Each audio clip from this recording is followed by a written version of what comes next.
The CBS Radio Mystery Theater presents... Come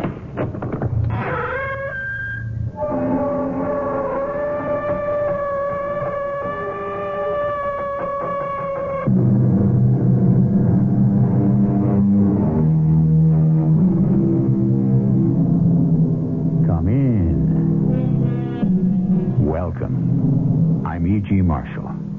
Why is it, if one is searching for the appropriate word or phrase, you cannot go wrong by dipping into Shakespeare? So, what does the bard have for us today, and what do we have for you? I quote, "To play false is to play with quicksand. Step not, lest you stumble." Who takes that step into quicksand, and why, is the heart of today's mystery. Oh, Sheriff Blake, come in. Jessie, you're all upset. Oh, whatever's the matter? They've gone. Disappeared. I knew it would happen. I had this feeling in my bones. Jessie, please, now calm down. Who's gone? The kids. Mary and Arthur. Sam and I are very afraid something terrible has happened to them. It's that blackmailer. Do you think he could have killed them?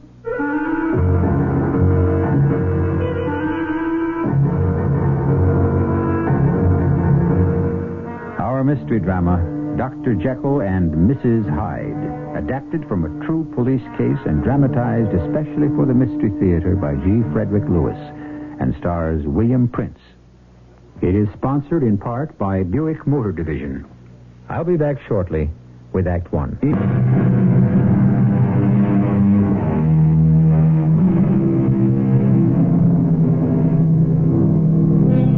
We're in one of the most beautiful of the Midwestern states. The town is Hackettstown. It is spring. Everybody should be out enjoying the warmth after a hard winter. But where is everyone? In the courthouse. And those who can't get in stand outside waiting. For inside, someone is on trial for their life. At this moment, Sheriff Ed Blake is speaking from the witness box. Your Honor, the attorney for the defense keeps interrupting me. How can I give any evidence? I am sorry, Sheriff Blake. I only wish you to make your responses clear. I repeat, there is absolutely no question that the bullet was fired from the gun Exhibit A. On what authority do you say that? I have an affidavit here from the police crime lab. Were there fingerprints on the gun? Matter of fact, not very clear ones. Therefore, you cannot say, Sheriff Blake, who it was who actually fired the gun. I certainly can. But you just said that... The set of blurred fingerprints is only one small link in the evidence we have secured against the accused. I suggest to you, Sheriff, that one weak link can destroy an entire chain of evidence. Now, look, ma'am, I can understand you dancing around the facts of this case. You're the attorney for the accused. But you know, in your heart, the accused is guilty as hell. May I ask the court to direct the witness to be more responsive and less vituperative? All right. You don't have to say anything, Judge. I'll watch my language. Keep forgetting the counsel for the defense is also a lady. Sheriff Blake, is it or is it not a fact that you are a personal friend of Mr. and Mrs. Samuel Teller? Yes, I am. And that's what makes it so doggone hard for me to give evidence. Because I know how they feel. I know how I'd feel. Can you tell us with as little emotion as possible when this case first came to your attention? You mean way back when? If need be. Well, glad to, ma'am. It was, let me see. Yes, it was 5 years ago, just about this time of year, at the wedding reception. I'm glad you came to the wedding reception, Ed. Mary wouldn't have been happy if her favorite sheriff had been on hand. Your Mary made the most beautiful bride I ever saw. Tell you that, Sam. Yeah, we're very proud of our Mary. You should be proud of Arthur, too. Fine son-in-law. Way he seems to be taking over the business. Well, we are, Ed, but you know how parents are. There isn't anybody Mary could marry we think good enough for her. But she thinks Arthur's got the gumption. She loves him. Yeah, I think he has, too. Wasn't that long ago Arthur Courtney showed up here in Hackettstown one day and got a job in your steakhouse as a busboy? Yeah, now he's managing the whole dang place. It took him just 2 years, didn't it? Yeah, not a day longer. Main thing is our Mary loves him. Mary, Arthur, come on over here. Oh, Daddy, I'm so happy. It was the most beautiful wedding ever. Hello, Sheriff Blake. Congratulations, Arthur. You married the prettiest girl in Hackettstown. Oh, Ed Blake, your old sweetie. Who would have thought, little Mary Teller? No, I'm Mary Courtney now. Yes, sir. Arthur, you got yourself one prize wife there. Hey, you don't have to tell me. Here I barely finished high school, and I'm marrying a college graduate with all kinds of degrees. I expect Mary will be putting all her diplomas in a drawer and start raising a family. Oh, I don't know. I wasn't planning on giving up my job at the social service agency just because I'm a married lady. Oh, I wouldn't want her to do that. Sheriff Blake, that marriage took place 5 years ago. Is that what you're telling the court? Yes, sir. Yes, ma'am. 5 years ago. These two, Mary and Arthur, having all kinds of dreams like young folks do and all kinds of hopes. Never would have thought I'd be standing here in this courtroom giving evidence in a murder trial. Never. Sheriff Blake, I think we can skip the next 5 years in the history of Arthur and Mary Courtney. The whole town pretty much knows what kind of a marriage they had, the life they led. They're all aware of the tremendous contribution the Courtneys made to Hackettstown. That Mary ran the Child Guidance Center. That Arthur was made the president of the Junior Chamber of Commerce. Well, that's what makes this all the harder to understand. Well, what's happened in the last couple of weeks has been a nightmare, and my heart goes out to the parents, Sam and Jesse. Why they should have been made to suffer so at the hands of this... Sheriff Blake, I'm sure I don't have to tell you that the accused is innocent until proven guilty. Well, I won't argue the point. Anyway, to bring it up to date, when was it? A month ago? 2? I went to Mary and Arthur's 5th wedding anniversary. I guess the whole town was there. And then, about 3 weeks later, I get this call from Sam Teller. He says Mary's mother, Jessie, is practically hysterical, and would I drop everything and come over as soon as I could. Oh, thank heaven it's you, Ed. Please come in. Come in. Oh, hi, Ed. Come in the living room and sit down. They're gone.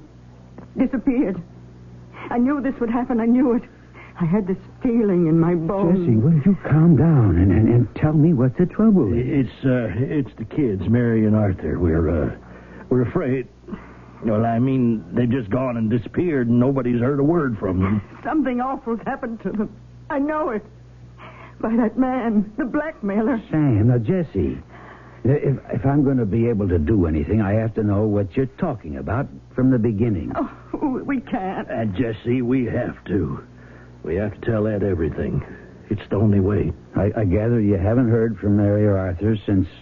when was it? That 5th anniversary celebration. Well, they left on a tour of the state the next day, and Arthur was going to visit every one of our 22 steakhouse franchises. If there were any problems, he'd iron them out.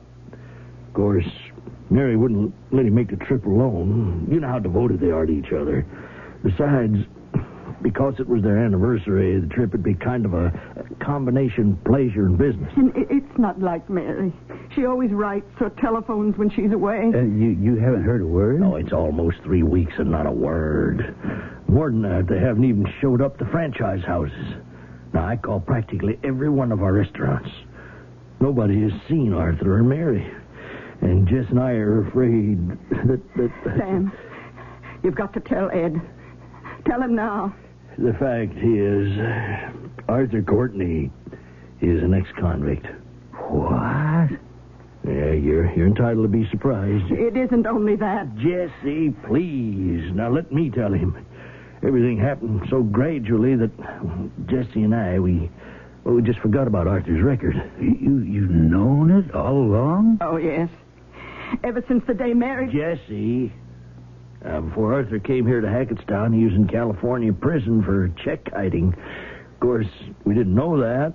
Mary, as part of her social work in college, used to correspond with prisoners in various jails. Arthur started to answer. And Mary got interested in Arthur's case. She actually worked with the parole board, guaranteeing him employment and so on. Well, of course, we didn't know that. The day Mary graduated from college was the day they released Arthur. So she came to Sam and me and said if we'd give him a job, he'd never have any trouble anymore. That was the first time we knew about Arthur. It was such a worthwhile thing, helping a man get back on his feet. So Sam started Arthur off as a busboy in our meat and drink here in Hackettstown. And I never regretted it. You know, Ed, Arthur became a living example of what can be done to rehabilitate someone who's made a mistake and paid for it. And then, as time went by, Mary fell in love with him. And they've had a wonderful life together. Now, what's this you said about blackmail? Yeah, well, it started about 3 years ago, Ed. It's someone who used to know Arthur. So Arthur started paying him off. He was doing that for a year before Mary let the cat out of the bag and told us. I told him not to do it. They never stop. Oh, no, Arthur was sure this payment was the last. And the next payment was the last, then the next. Now, we have no idea how much money went that way. I do know it was practically all of Mary's money as well. Well, how did he make the payments, the blackmailer? Well, Arthur would get these letters. Mary never saw them. He'd destroy them right away, and he'd go out of town to deliver the money. He kept telling me he had to pay. He couldn't bring that disgrace on Jesse and me and Mary and all the people in town who had trusted him. Oh, Sam, I thought you and I were good friends from way back. You should have told me years ago. I told Sam that, didn't I? Didn't I say, tell Ed? He's a sheriff. He'll know what to do. Well, Arthur swore us to secrecy. Now, how could I break my word, Jesse? It would have been the end of everything. What are you talking about, the end of everything? Could it be any worse than this? They could be dead, Mary and Arthur. I can't think anymore. So what makes you feel, because they seem to have disappeared, that anything violent could have happened? He bought a gun. Who? He showed it to me. Arthur took it with them when they left. He said he was going to meet with his blackmailer for the last time. Well, why the gun, I asked. I don't know, he said, but Mary's going to be with me and we've got to protect ourselves. Sam didn't tell me about the gun until last night. That's why I made him call you, Ed. Do you think... is there any hope? Well, of course there is, Jesse. I'll be going now, and mind you, if there's anything else about Arthur, Mary, anything, I want you to call me right away. I'll see you at the door, Ed. Yeah. So long, Jesse. Now, you keep your faith up, all right? I'll try, Ed. I will. And thanks for everything. Thanks for coming over on the double. Oh, Sam, I wish like anything you'd call me sooner. Is there, like Jesse said, hope? Well, to be honest with you, Sam, right now, hope is about all we've got. Take a young couple, marry them. The man has a criminal past, but in spite of it, he makes good, turns apparently straight. Then the past catches up with him in the form of blackmail, or perhaps worse. Those who are regular Mystery Theater listeners know that Act 1 is only the beginning of suspenseful surprises. Be patient, and we'll see what develops when I return shortly with Act 2.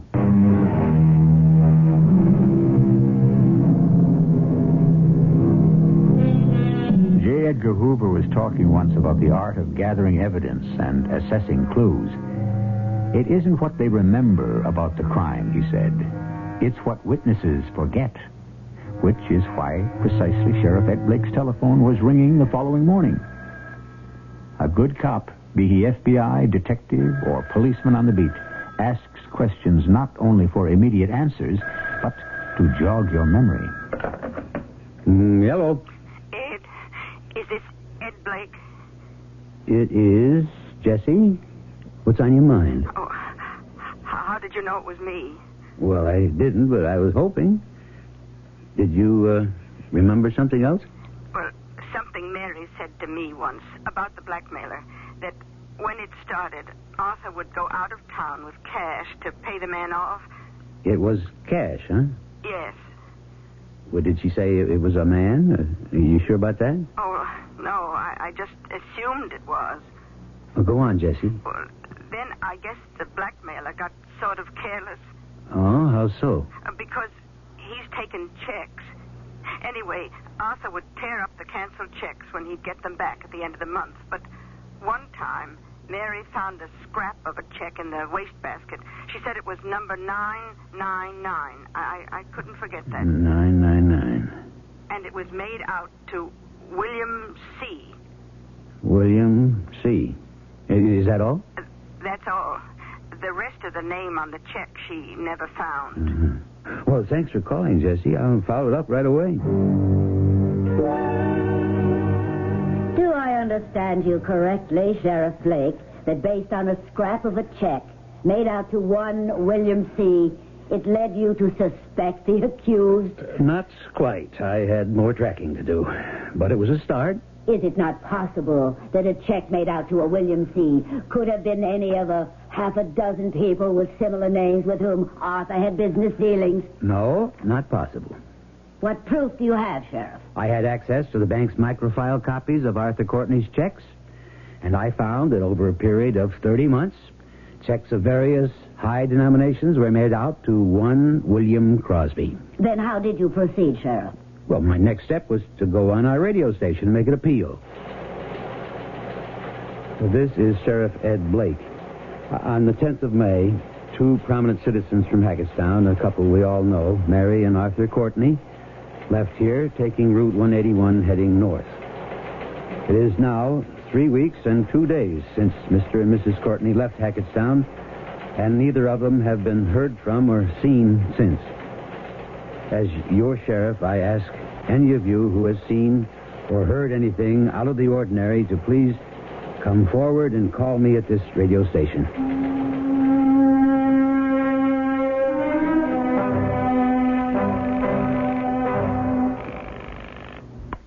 Hello. Sam? Sam Teller? Yes, Ed. Hey, that's a good idea, that radio broadcast. They've been playing it since Wednesday. Do you go back to the radio station every day? Oh, no. They've been referring the calls to police headquarters. Well, any news? Well, that's why I called, Sam. Hey, don't tell me you found them. They heard the broadcast. Now, take it easy, Sam. I just had a long phone talk with the chief constable in Hills Landing. Where is that? Well, it's up near George Lake. What I want to say is the police up there have found some things, and I wondered if you'd drive up with me. Well, sure. When? Well, as soon as you can. Well, what do you mean, found some things? I'd rather not go into it on the phone. But I'll need you for identification. Oh, my God. All right, Ed. I can be ready anytime. Well, why don't you leave the restaurant right now and walk straight down Pine, and I'll pick you up at the corner of Pine and 12th in 5 minutes.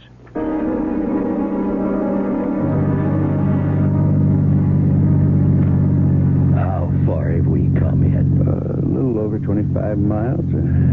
We're almost there, Sam. It's this side of Hills Landing. Well, I'm going crazy sitting here, not knowing. What I mean is, what do you know that you haven't told me, huh? Is it... I just can't bring myself to say it. Sam, you hold on to yourself. I will say this, speaking from experience. More times than not, the first clues that turn up are generally false. But I felt I had to check out everything. Well, when you hung up, Jesse come into the office. I didn't know what excuse I gave. I had to run out something. I didn't tell her. I just didn't dare. She doesn't sleep anymore. She keeps saying she must have been crazy to let Mary marry a man with a prison record. She just keeps saying it's all her fault. I wish I knew something comforting to say, but I think, Sam, whatever we find or don't find, it's better to know. Yeah, that's what Jesse says. One can adjust to that, but not to know, it's like walking a high wire in a windy day. It is crazy, but I'm praying that where we're going, it'll all be a false alarm. We'll know very soon now. Now, we follow this dirt road. Second telegraph pole. One. Let's go, Sam. There's a man standing by that rock. He's got a badge. It's one of the town's constables. Let me go first, and I'll check out what he's found, all right? Yeah, I appreciate that. I don't know if I could bear to see Mary's body. I just couldn't. No, there isn't a body, Sam. That's not what they found. Hello, officer. I'm Sheriff Blake.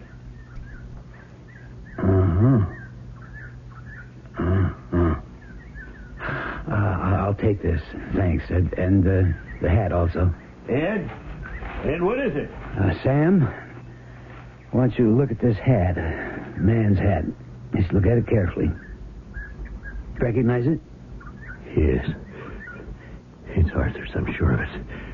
But I don't remember it being torn like that. It's not a tear, Sam. It's a bullet hole. Now, I'd like you to look at this. No. You recognize this piece of material? Yes. Are those blood stains? I don't know yet. It's a piece of a dress, isn't it? Yes. Whose dress is it? It's my daughter's. It's Mary's. Sam, you got to be 100% certain. Oh, all right. Let me look again. It is. Oh, God, what am I going to tell Jesse? Sam? No, there's no question. It's Mary's, all right. Some fiend must have just ripped it off. This piece of it, I mean. I guess somewhere there's the body around here somewheres. Tell me, how do you know it's from Mary's dress? Well, you see down here by the hem, that morning before Mary and Arthur drove off, we were all having breakfast together, and Mary got up and she tore it right here by the hem. She didn't have time to sew it up, and I said, "Here, take this, Mary," and she pinned up the hem with it. Do you see what it is, Ed? That's my collar pin. I took it out of the shirt I was wearing, and I gave it to her.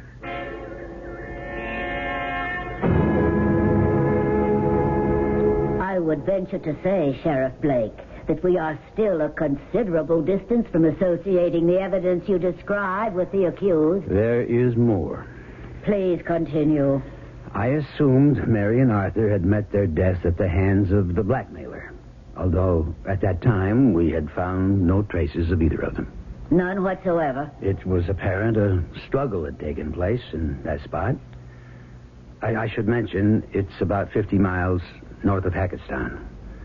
It was evident that Mr. and Mrs. Courtney had been carried off elsewhere to be disposed of. Unfortunately, there had been numerous tire tracks and footprints, local police and others.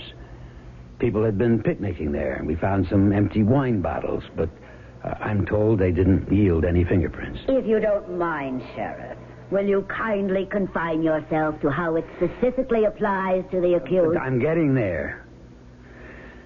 The investigation proceeded in 3 directions. A careful search of Arthur Courtney's office in the main restaurant building. 2, I made a call to the California prison where Courtney had served time. And 3, I took the evidence, the hat, a piece of the dress, to the police crime laboratory up at the state capitol for detailed analysis. In 24 hours, I had the results. And that afternoon, I stopped in at another of the meat and drink chain near the state capitol. Sheriff Blake, the court is not interested in a minute-by-minute account of how you spent your time. I fail to see where you stopped to eat has any bearing on what we are trying to establish. Ma'am, I didn't go into that restaurant for a meal. I went for information. Oh, yes, sir. May I help you? Well, I don't know. I've never been in this meat and drink before. I've been in some of your others. You cashier? Yes, sir. If you want a table, you'll have to stand over there where the hostess can see you. I'd kind of rather stand right here and talk to you. Oh, excuse me, sir. I'll have to ring up this lady's check. Here's your change, miss. Yeah, I suppose everybody tells you got beautiful red hair. Oh, my boyfriend does. And he doesn't like anybody else saying that. I'm sure he doesn't. You can't blame him for that. Does he work here? Uh-huh. He's the new night manager. No kidding. How'd you swing that? Oh, I didn't have anything to do with it. The head manager of the whole chain, Mr. Courtney, recommended him. Oh, so your boyfriend wasn't working here when you met him? Sir, if you'll pardon my saying so, I think you're being just a little bit nosy. Oh, no, I didn't mean to be rude. Did you say your boyfriend's name was Bill? My goodness, I didn't tell you his name. How did you know? Oh, excuse me, I have another customer's check to ring up. I'll be back a little later. What time does Bill get here? Oh, at 6 o'clock. Hold on a second, will you? Oh, okay, I'll be back at 6. Isabel?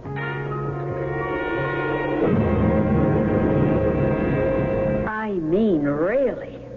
Now we're getting a flirtatious conversation with a cashier in a meat-and-drink restaurant in the state capital. If it please the court, I shall complete my testimony in just a few more minutes.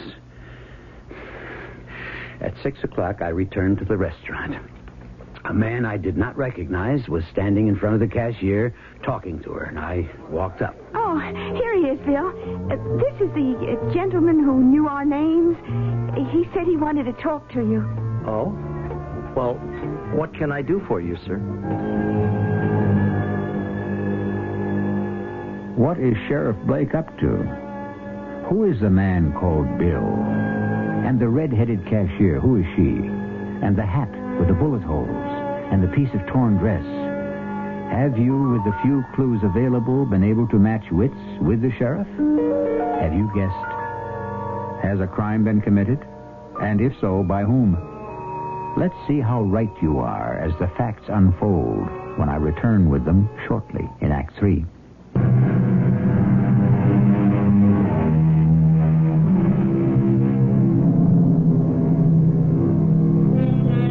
When this mystery hour was only minutes old, we ran to Shakespeare and pulled an apropos quote from him, warning the traveler that untruths are like quicksand.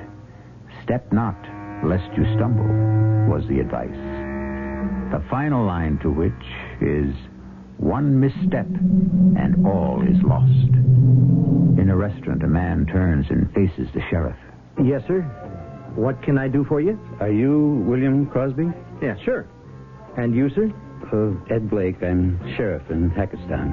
Oh, where's that? Oh, Bill, you know where Hackettstown is. Well, it's about 50 miles south of here. No. No, I've never been there. No?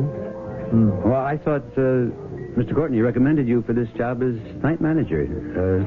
That's where he lives. And he got you this job, right? What are you talking about? I didn't know he was a sheriff, Bill. I told him about that letter, remember? You told me that he... Will you shut up? Mr. Sal, what did you say your name was? Blake, Sheriff Blake. Yeah. The lady is right. I'd forgotten. I show you this picture, Mr. Crosby. You know this gentleman? No, I can't say I do. Who is it? This is Arthur Courtney. You'd never met him? Oh, never. Yeah, he recommended you for night manager here. Experience. I had the experience. Why don't you ask him why he hired me? Arthur Courtney's been missing for almost a month. What's all this got to do with me? I know Arthur Courtney, and you look a great deal like him. You even sound like him a little bit. Well, is that a fact? Well, I don't know of any twin brother. His hair's a different color. So are his eyes. They're gray. He's about the same build as you. I'd say an inch too shorter. Sheriff, I'd like to stand here and talk with you, but folks are going to start coming in for a meal, and I've got lots to do. That's all right, Arthur. You go on ahead. Call me Arthur. My name is William. Okay? Isabel, will you check all the menus and make sure they got tonight's burger and fries special? Goodbye, Mr. Blake. Why did you call him Arthur? Oh, slip of the tongue. How long have you known him? 2 years. He used to live out of town. He was a salesman, and he'd come in here regularly. I might as well tell you, we're going to be married. You kept in touch with him when he traveled? I must say, you do ask a lot of questions. Yes, I'd write him. Where? Care of general delivery. Where? Do I have to say? Would you have something to hide? I don't know. I'd write him care of general delivery, Hackettstown. A place your fiancé said he'd never been to. I know. All I can think of is Bill must be protecting someone. He's that kind of a person. I'm going to give you these photographs. One is Mary Courtney, Arthur Courtney's legal wife. The other is Courtney himself. When you're home tonight, I want you to show them to Bill. See if you can get him to remember if he knows them or has ever seen them. And I'll stop by here and have a little chat with Bill again sometime tomorrow night.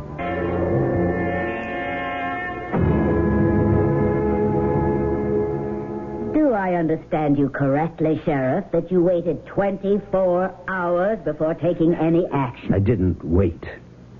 I immediately alerted the local police. They staked out where Isabel, the cashier, and Crosby were living. And later that same night, we knocked on the door and found the both of them packing their suitcases. They only got as far as the jail.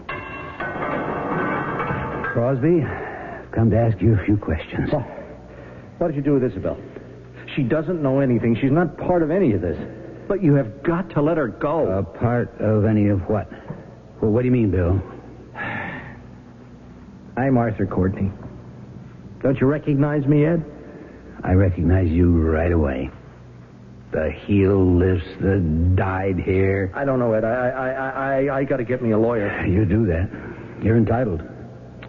And while you're at it, you get one for Isabel, too. I am telling you, the girl doesn't know anything. She's completely innocent. I'll level with you. Isabel's the only girl who ever meant anything to me. I'd do anything to keep her out of this. The only girl? What about your wife, Mary? Mary?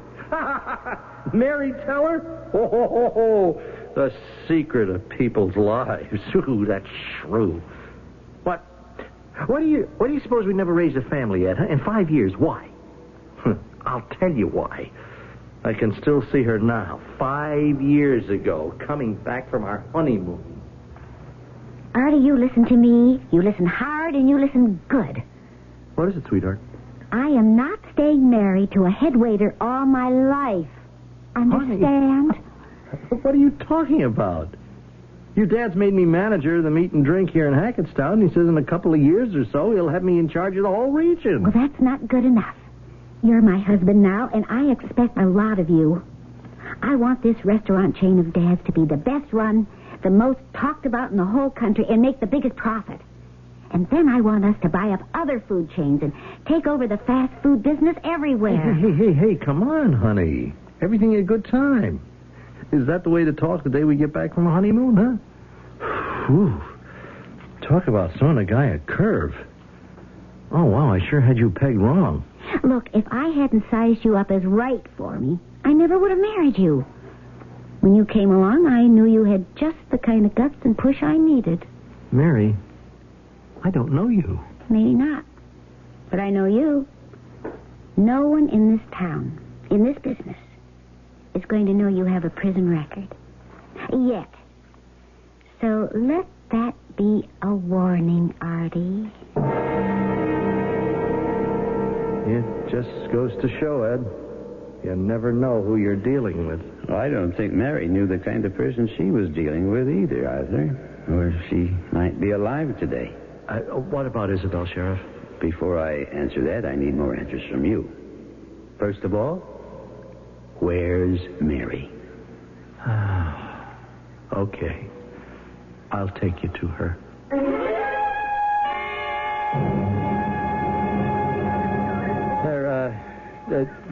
This is the place.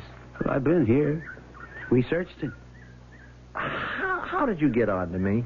Well, I found a couple of letters from your red-headed Isabel way in the back of your office desk. Also a file of old telephone bills with long-distance calls you made to her. You left a trail as visible as an airstrip. There was no blackmailer. There never was. I got all the lowdown I needed from the warden in California. So, here we are. Now, tell me what happened. Well, we were sitting on this flat rock, Mary and I. We were having a picnic lunch, and she kept yammering at me. Oh, she hadn't let up in 5 whole years.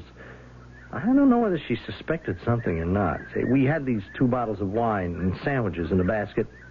She drank most of the wine, and I ate most of the sandwiches. Oh, I thought I was smart, Artie, but I was a fool. Why, honey? Oh, I thought I had the upper hand. Well, somehow this blackmailer's got the best of us. Well, it's only money. Well, we've come a long way, just the way you wanted it. I'm president of the Junior Chamber of Commerce. We're getting out more and more franchises. Everything's looking great. Yeah, it's not your $200,000 that's gone to pay him off. It's mine. Practically my whole trust fund. Oh, where is he? What time is he meeting us? About half an hour. We've got time. Now, listen, Artie. You listen to me. Now, when I give him this envelope with the $25,000, you say, just a minute, I want to count it. And I say to this blackmailer, it's all there. Go on. You count it. So he starts to count it. And you pull the gun, and you kill him. And I'll handle the rest of it, the story of the police and so on. Mm-hmm. You've had a good time these last years, haven't you, Mary? Handling me? Well, where would you be if I hadn't? Out of jail, maybe, but probably back in again. It was me who made someone out of a busboy. So you did. No, the only thing I did wrong was listening to you and keep on paying that man off all these years. But it was my decision. Too much at stake. Oh, what time is it? Where is he? He's here now, Mary. Where? I don't see him. Why are you pointing that gun at me? I'm your blackmailer. You? That's right, honey. Did you really think I'd lie down so that you could step all over me all these years, huh? You're crazy. Oh, like a fox. You see, I'll be in the clear. I've got another name, and I'll start a new life with your money, Mary. The gun was loaded to kill the blackmailer. It can now take care of you. Oh, you dumb fool. They'll find you. Oh, no. No, they are going to think I'm dead. I'll show you how we do it. Prop my hat up against this tree, take a couple of shots. Hey, bullseye. Now, you see, they'll think the blackmailer killed me, then took away the body. Now, where are you going, Mary, huh? Stand still. Come back here. She ran. I chased her. Here, over here. I chased her. The bottom of her dress got caught, and she fell, and she scratched her leg. But she got up and kept running.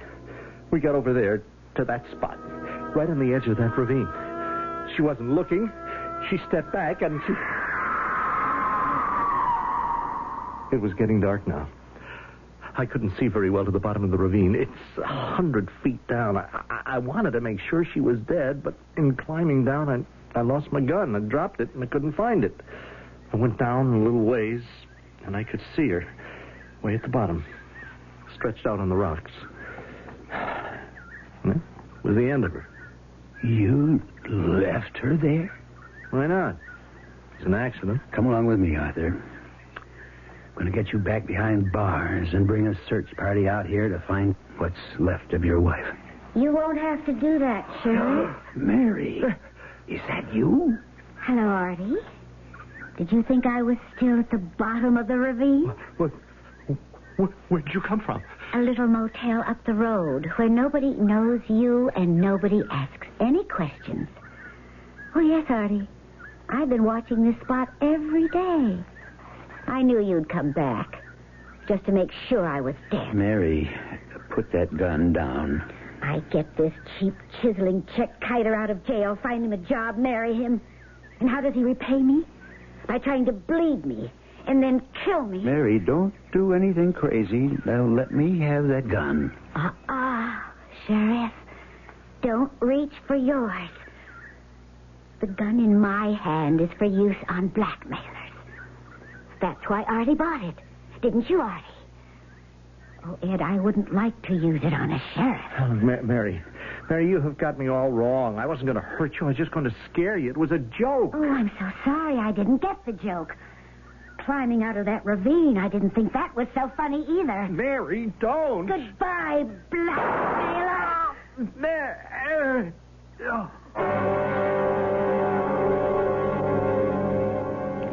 Sheriff Blake, would you wind up the evidence you had against Courtney? Yes, ma'am. The bullets in Courtney's hat. I never fell for that. When the crime lab reported the passage of the bullets were from the inside out and not the outside in, I suspected he wasn't dead. The name he used? William Crosby. When I checked with the warden of the California prison, he told me Crosby was the alias he'd been arrested under. That warden, by the way, Your Honor, he told me the name of the book. It was Courtney's favorite reading in prison. It was Dr. Jekyll, Mr. Hyde. May it please the court. Sheriff Ed Blake is the final witness we shall call on behalf of the accused, Mary Courtney. May I say just one more thing? Yes. Your Honor, in my opinion, this was no premeditated crime. As a law officer, I would like to recommend leniency and understanding. My belief is that this is a case of manslaughter while of unsound mind. It's hard to make a judgment in a case like this. Arthur Courtney, alias William Crosby, did he deserve to die? The irony of being killed by the gun he had bought to murder his wife. To die at the hands of his wife, the woman he thought was dead, whose death he had plotted. Had you been on the jury, what would have been your verdict? I'll be back shortly.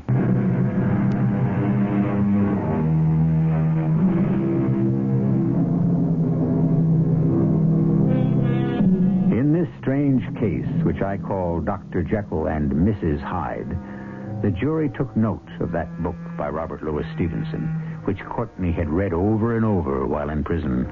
It was obvious he was planning to lead such a double life. But when it came to which was which, Arthur Courtney or his wife Mary, they could not agree who was Jekyll and who was Hyde. Oh, you want to know the verdict? Mary Courtney was found not guilty by reason of temporary insanity. Our cast included William Prince, E.V. Juster, Bryna Rayburn, and Earl Hammond. The entire production was under the direction of Hyman Brown. And now, a preview of our next tale. The butcher. His real name was Valdez. What was his first name? Do you remember? Marcos. Colonel Marcos Valdez. I've often wondered what happened to him. Sometimes I fantasize about returning here to search him out. But that's past. Look, Dr. Limon, I really must get back to that restaurant and speak to that woman. It wouldn't be advisable. Why not? It's what I was trying to tell you before. You remember I mentioned that the man you're after had a mistress. Yes. You mean that woman? Yes. No, I don't believe it. I have to see her. But that's not all. The man, his name is Marcos Valdez. He is none other than the man who had Carla executed. This is E.G. Marshall inviting you to return to our Mystery Theater for another adventure in the macabre. Until next time, pleasant dreams.